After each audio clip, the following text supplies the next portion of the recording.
नमस्कार दोस्तों, आप सबका अपने चैनल में स्वागत करती हूँ। आज की कहानी है श्री फणीश्वर नाथ रेणु जी की कहानी जड़ाऊ मुखड़ा।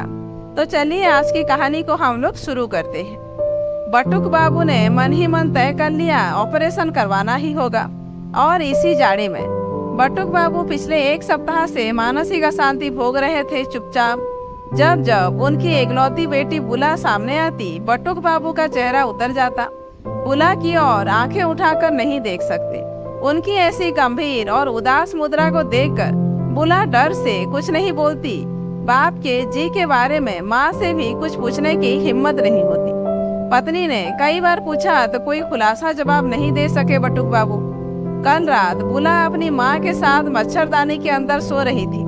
बटुक बाबू धीरे से उठे, हाथ में छोटा टॉर्च लिया, फिर कुछ सोचकर रख दिया। टेबल लैंप का स्विच दबाया, दबे पांव पलंग के पास गए और सोई हुई बुला के चेहरे को गौर से देखने लगे। कुछ देखकर सिहर पड़े। पत्नी शायद सब कुछ देख रही थी। धीमी आवाज में बोली, यह क्या? बटुक बाबू हड़बड़ा कर उठे, इशारे से कुछ कहा और टेबल लैंप्स ऑफ करके बैठक में आए। इशारा समझकर पत्नी उनके पीछे पीछे गई। बटुक बाबू ने हाथ के इशारे से ही पत्नी को अपने पास बैठने को कहा। पत्नी धीरे से सोने का कमरा का दरवाजा बंद कर आई। बटुक बाबू ने फुसफुसा कर कहा, बुला के चेहरे पर मस्से पर एक रोया उग आया है, तुमने देखा है? पत्नी ने लंबी सांस ली, जी हल्का हुआ। बोली, हाँ देखा है। तो क्या हुआ? बटुक बाबू को अचरज हुआ। माँ होकर भी इन बातों की ओर ध्यान नहीं देती। बोले, मैं आज ही नकुल को चिट्ठी लिख देता, इसी छुट्टी में पटना चलकर ऑपरेशन का नाम सुनकर पत्नी सिहर पड़ी। नहीं, क्या हूँ है? ऑपरेशन करके कहीं और भी चेहरा खराब। प्लास्टिक सर्जरी के जमाने में भी तुम ऐसी बातें करती हो?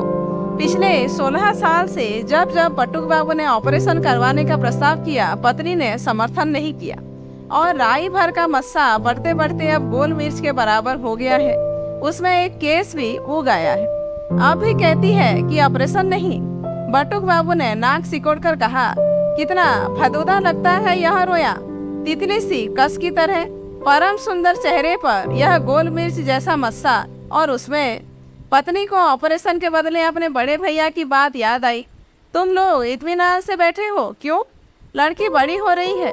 भोलेनाथ अर्थात बटुक बाबू से कहो सुपात्रा पर नजर रखे। पत्नी ने पूछा, भगवानपुर से कोई चिट्ठी नहीं आई? बटुक बाबू नाराज हो गए।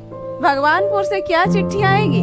दुनिया में सुंदर लड़कियों की कमी है जो तुम्हारी ऐसी लड़की को वे पसंद करेंगे जिसके गाल पर गोल मिर्च जैसा। पत्नी हंस पड़ी। बटुक बाबू चिढ़ गए, तुम हंसती हो तो अभी इतनी रात में रोकर क्या होगा? मुझे नींद नहीं आई। पत्नी समझ गई बात हंसी से टलने वाली नहीं, अतः वह भी गंभीर हो गई।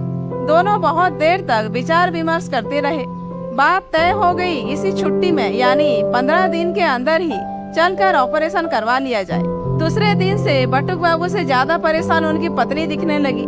वह जब जब बुला के चेहरे को गौर से देखती, बुला अवाक हो जाती। उसके गाल पर जड़े हुए काले मस्से का रोया थर थर कांपने लगता। बुला की माँ को लगता तितली का सूंड बढ़ता आ रहा है। वह सिहर उठी। पटना से बटुक बाबू के छोटे भाई प्रोफेसर नकुल बाबू की चिट्ठी आई और पति पत्नी ने पटना चलने का प्रोग्राम बना लिया। पास पड़ोस के लोग जान गए, लेकिन ऑपरेशन करवाने की बात उन्होंने किसी से नहीं बताई। क्या जरूरत? 17 साल पहले बुला का जन्म हुआ, उसके बाद फिर कोई संतान नहीं हुई। बटुक बाबू के छोटे भाई प्रोफेसर ने कई बार अपने भाई और भाभी को समझाकर कहा, मामूली ऑपरेशन डीएनसी करवा लेने से ही फिर, किंतु वे कभी तैयार नहीं हुए। हंसकर उड़ा देते, क्या जरूरत है? बुला ही हमारी बेटी, बुला ही बेटा। बुला पिछले साल स्थानीय कॉलेज में दाखिल हुई, विज्ञान पढ़ती है। बटुक बाबू को जीवन में अब तक कभी सिरदर्द नहीं हुआ। मौसमी सर्दी बुखार के अलावा पत्नी भी बीमार नहीं पड़ी, इसलिए बुला का स्वास्थ्य भी सुंदर है। मुफसिन के कस्बे में जन्मी और पत्नी बुला अपने कॉलेज की कबड्डी टीम की कैप्टन है। बटुक बाबू इतिहास के शिक्षक हैं, किंतु स्वभाव से पूरे दर्शन शास्त्र विभाग के व्यक्ति हैं। इसलिए कभी कभी गृहिणी से मनमुटाव भी हो जाता है। 5 साल पहले इसी तरह बुला को लेकर उन्होंने एक समस्या खड़ी कर ली थी अपने दिमाग में कि अपनी स्त्री से बार बार कहते माँ होकर भी तुम इन बातों की ओर ध्यान नहीं देती। वह डर के मारे सूख कर कांटा हो गई है। समझती है कोई रोग हो गया है। उसको सिखाना होगा सैनिटरी टॉवल और स्पंज का इस्तेमाल कैसे। तुम माँ होकर भी इन बातों पर। बटुक बाबू को साहित्य और संगीत में तनिक भी रुचि नहीं।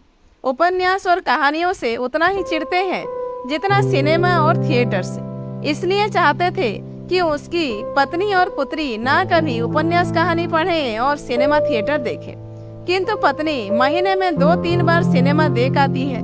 बुला उपन्यास कहानी पढ़े बिना रह नहीं सकती। बाप से तर्क करने लगी, बाबा तुम सभी को एक ही लाठी से हाँकते हो।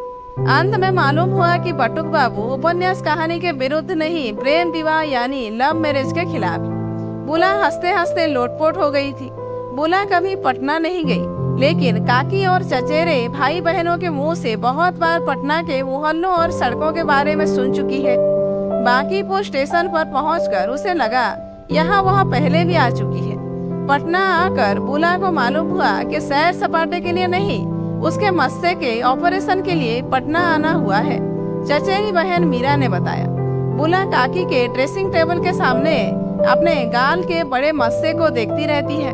सभी उसके चेहरे की ओर देखते हैं, चेहरे को नहीं मस्से को, मस्से में उगे हुए लोम को। उसकी अपनी ही आंखें हमेशा गाल पर केंद्रित रहने लगी।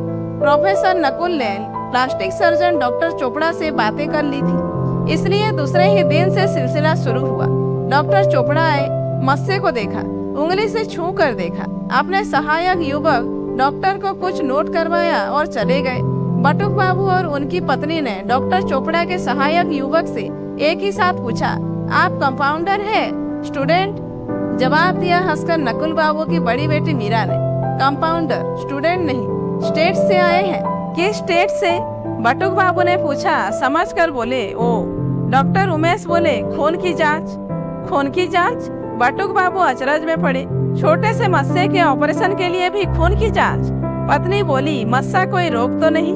डॉक्टर ने बताया, एक ही किस्म की परीक्षा नहीं, आज WR के लिए खून देना होगा, कल आकर SR और टोटल डिफरेंशियल। बटुक बाबू ने पूछा, यह WR क्या है? वाशर मैश रिएक्शन। पत्नी बोली, इसमें धोबी की क्या बात? कि डॉक्टर ने समझाया, खून में गर्मी सिफिलिस वगैरह के बीजाणु है या नहीं। डॉक्टर उमेश अपनी बात पूरी नहीं कर सके। बटुक बाबू ने घोर प्रतिवाद के स्वर में कहा, आप कैसी बात करते हैं, सिफिलिस गर्मी? डॉक्टर उमेश ने बताया कि बेकार बहस करने को उनके पास समय नहीं है, बिना इस जांच के कोई ऑपरेशन नहीं हो सकता। किंतु बात सुलझने के बदले उलझती गई। बटुक बाबू को लगा डॉक्टर उमेश ने उनके पूर्व पुरखों को ही नहीं, उनकी पत्नी के दादे परदादे तक को भत्ती गालियां दे दी है। जरा सी शील स्वभाव नहीं, मुंह में जो आया बोलते गया। डॉक्टर उमेश ने बताया कि देर करने से पैथोलॉजी डिपार्टमेंट बंद हो जाएगा, फिर आज खून नहीं लिया जा सकता। बटुक बाबू अपनी स्त्री और पुत्री के साथ डॉक्टर उमेश की गाड़ी में जा बैठे।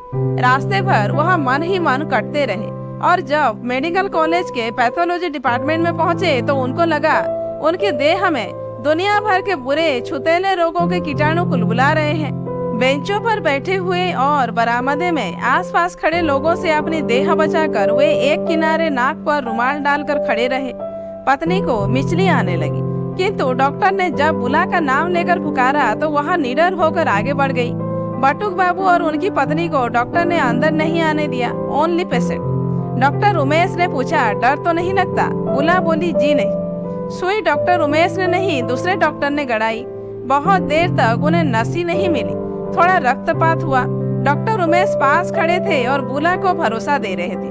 बुला डॉक्टर उमेश के साथ बाहर निकली। उन्होंने देखा सीढ़ियों के नीचे बटुक बाबू सिर थाम कर बैठे हैं और पत्नी अखबार से उनके सिर पर हवा कर रही है। बटुक बाबू ने खिड़की से झांक कर देखा था, बुला के लहूलुहान बाह से टप टप कर चूता हुआ खून। बस चक्कर आ गया। डॉक्टर उमेश ने बताया कि SR के लिए अब यहाँ आने की जरूरत नहीं होगी, घर पर ही खून ले लिया जाएगा। रास्ते में बटुक बाबू के मुंह से एक बार फिर निकला, एक छोटे से मस्से को काटने के लिए इतना हंगामा। डॉक्टर ने कहा, फर्ज कीजिए मस्सा काटने के बाद खून बंद नहीं हो तब। ऐसा भी होता है? बटुक बाबू की आंखें गोल हो गई। हाँ, इसीलिए इतनी परीक्षा और जांच। बुला की माँ ने पूछा, तब तो मामूली नहीं खतरनाक ऑपरेशन है यह। है तो मामूली ही, लेकिन खतरा तो है। फर्ज कीजिए घाव बिगड़ जाए तो ग्राफ्टिंग करना होगा। ग्राफ्टिंग क्या? जिंदा चमड़ी की चिप्पी। जिंदा चमड़ी? हाँ, हिप यानी चूतड़ यानी पुट्टे की चमड़ी तराश कर। किसकी? किसकी पुट्टे की? रोगी की। इस बार ऐसा लगा कि पति पत्नी दोनों एक ही साथ बेहोश हो जाएंगे, लेकिन बुना चुपचाप बैठी मुस्कुराती रही। डेरे पर पहुंचकर बटुक बाबू ने नकुल बाबू से सारा किस्सा बताया। नकुल बाबू हंसे, बोले, भैया आप लोग नाहक क्यों परेशान होते हैं? कल से जहाँ कहीं भी जाना होगा बुला के साथ मीरा जाएगी। डॉक्टर उमेश सुबह आकर बुला का खून ले गए और बुला को 10 बजे डॉक्टर चोपड़ा के क्लिनिक में बुलाया। बुला के साथ मीरा गई। बटुक बाबू ने अपनी स्त्री से कहा, लगता है मामूली ऑपरेशन नहीं, लेकिन कोई चारा भी नहीं। पत्नी को अब भी मिचली आ रही है। इशारे से बोली, अब भगवान जो करे।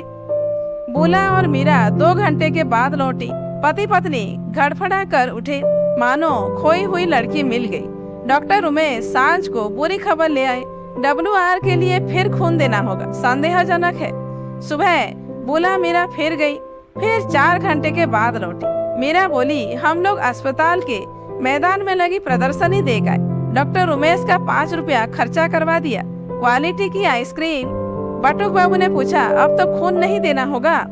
बटुक बाबू को रह रहकर डॉक्टर उमेश की बातें याद आती हैं। फर्ज कीजिए खून बंद नहीं हो, ग्राफ्टिंग, चुतड़ की जिंदा चमड़ी तराश कर। 3-4 दिन तक यही सिलसिला रहा।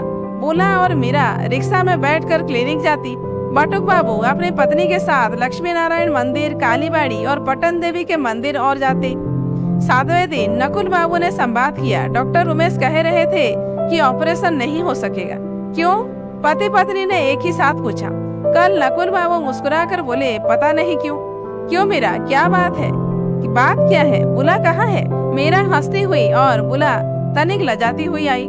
नकुल बाबू ने पूछा, क्या बात हुई मीरा? डॉक्टर उमेश क्या कह रहे थे? दीदी से पूछ रहे थे कि मस्से को क्यों कटवाना चाहती हो। बटुक बाबू बोले, यह डॉक्टर उमेश थोड़ा पागल है। नकुल ने कहा, भैया डॉक्टर उमेश पर पटना मेडिकल कॉलेज को गर्व है, गौरव है डॉक्टर उमेश। मीरा कहती गई। दीदी बोली कि माँ और बाबूजी चाहते हैं। तब डॉक्टर साहब ने कहा, वे क्यों कटवाना चाहते हैं? मस्सा तो आपके चेहरे पर है, आप नहीं चाहे तो। दीदी कुछ नहीं बोली। तब डॉक्टर साहब ने पूछा, आपको बुरा लगता है मस्सा? दीदी कुछ नहीं बोली। तो डॉक्टर साहब बोले, इसको काटने के बाद आपका चेहरा बदसूरत भी हो सकता है किसी की नजर में। फिर बोले कि यह जैसे आपके गले में जो जड़ाऊ हार है, इसका पत्थर निकाल दिया जाए तो कैसा लगेगा? बटुक बाबू का चेहरा लाल हो गया। नकुल, यह डॉक्टर तुम्हारे पटना मेडिकल कॉलेज का गौरव हो या जो कुछ भी हो, मगर यह आदमी अच्छा नहीं। इतनी और ऐसी ऐसी बातें पूछने की क्या जरूरत? नकुल बाबू की स्त्री ने बटुक बाबू की पत्नी को हंसकर बुलाया। दीदी जरा अंदर आइए। मीरा बोली, डॉक्टर उमेश की माँ आई है। बटुक बाबू की समझ में कोई बात नहीं आई। अंदर न जाने क्या हुआ कि मीरा की बंगाली सहेलियों ने मिलकर शंख बजाना शुरू किया। एक साथ कई शंख बज उठे। नकुल बाबू का 8 वर्षीय पुत्र गोपाल दौड़ता हुआ आया। बुला दीदी को डॉक्टर उमेश की माँ ने गोदी में बैठाकर चुम्मा ले लिया। एक साथ कई शंख बज रहे थे।